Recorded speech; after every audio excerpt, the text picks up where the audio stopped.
సరిగ్గా కూర్చో, సరిగ్గా కూర్చో.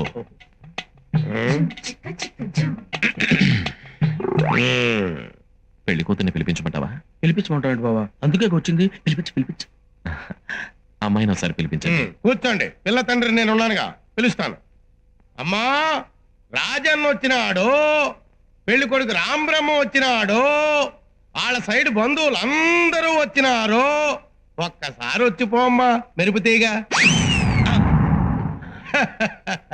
బావా, ఉమ్, పెళ్లి కూతురు నిన్ను చూసావా?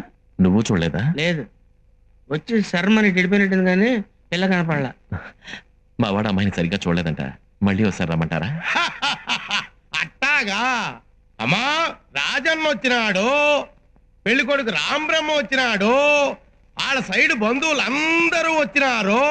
ఒక్కసారి వచ్చిపోమ్మా మెరుపుతీగా. లేబా వెళ్ళిపోదాం. తప్పురా. తప్పేంటండి?